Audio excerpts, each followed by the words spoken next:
is going to speak as someone who really needs no introduction. He made the reality of this a reality that not only became famous throughout Pennsylvania, but throughout the country and throughout the world. I'd like to introduce Josh Fox, the creator of Gaslight.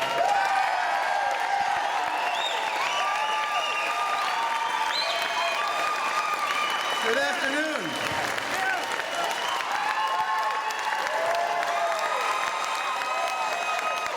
Thank you.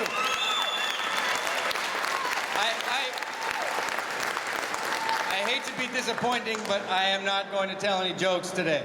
Thank you. I'm here to stop the drilling now. Now, I'm not here for a tax. I'm not here for a compromise. I'm not here for some kind of watered-down resolution which will allow the drilling to continue while senators and assemblymen and women pat themselves on the back.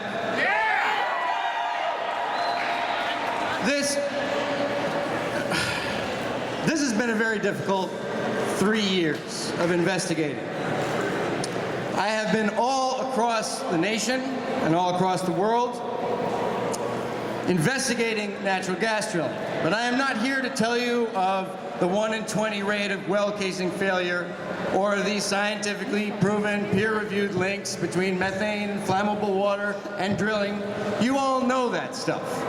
You know all about the hydraulic fracturing process. You know all about the technical matters. That's right. I'm here to talk to you today about social movements.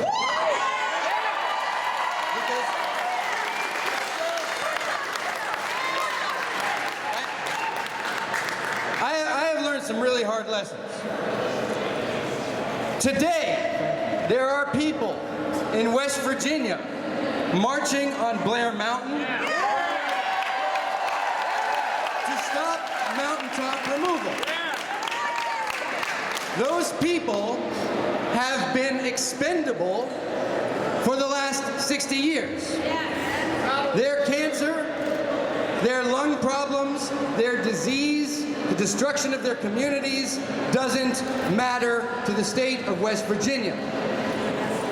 When Matt and I were flying over the Deepwater Horizon July 4th, 2010, and it took us approximately 60 minutes at the shoreline to have our eyes burn and our skin burn because of volatile organic compounds coming off of the Gulf of Mexico, which is not a safe food source anymore. Those people in New Orleans and in Louisiana were expendable. They didn't matter. And I'm here to tell you now, as good as it feels to be here, you are expendable. You don't count. You're not on their list of priorities. How does that make you feel? You are easy to ignore. You are like a gnat on the governor's desk. Swattable, ignorable, weak. We have to take a lesson from history. I'm going to make a film recommendation right now. The film is called Freedom Riders. It's about the leadership of the civil rights movement said, you'll never desegregate southern bus stations. You'll never do it. But the Congress on Racial Equality said, no, we're going to send people down in groups, whites and blacks together on interstate buses to challenge what was obviously illegal segregation. When they got to Alabama, they were beaten and their bus was blown up. When they got to Mississippi, they were jailed. The Kennedys wanted to ignore the civil rights movement. The Freedom Riders forced them to take a look at it, forced them to take a position. They were worried about the Russians. They weren't worried about the civil rights movement. They had a blind spot. Obama has the same blind spot now. He doesn't want to deal with you. Now, we ask ourselves, how is this going to get done? Sure, we need to raise awareness. We need to sign petitions. We need to write letters. We need to engage in the legislative process. All these things which are democratic approaches, which we need to do. But the history of this country and every single bit of progress that we've had from the civil rights movement to women getting the vote has been established by civil disobedience.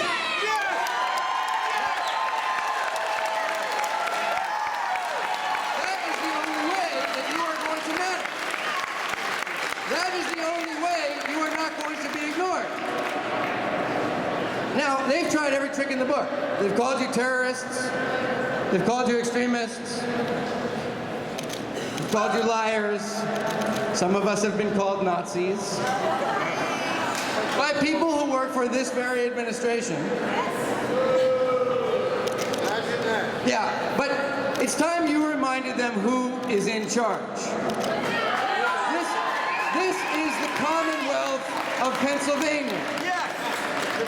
It is our Commonwealth that they are stealing.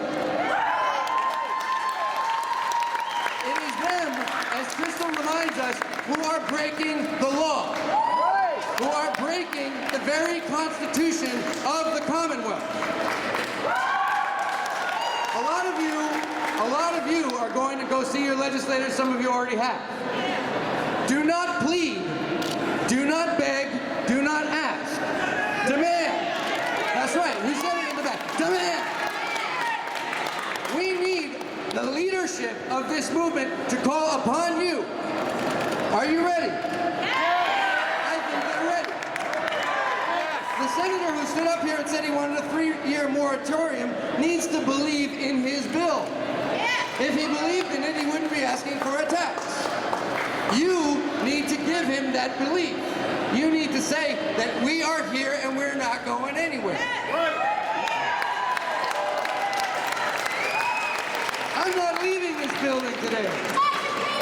I'm not leaving this building today.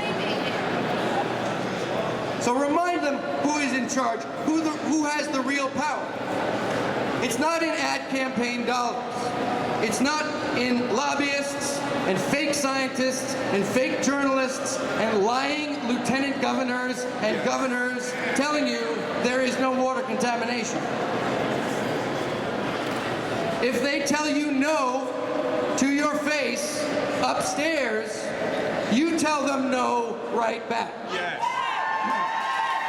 If they tell you it's impossible, you tell them this is America.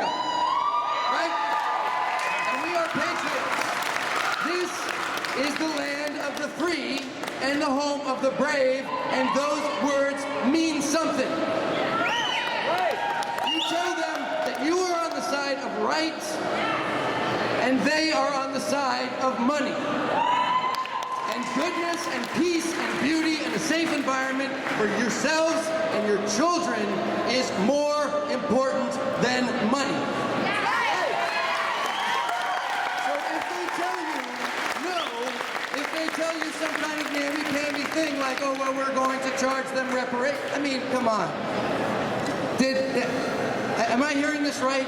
They're saying they're going to charge them money and then not hold them liable for damage? Does this make any sense at all? No.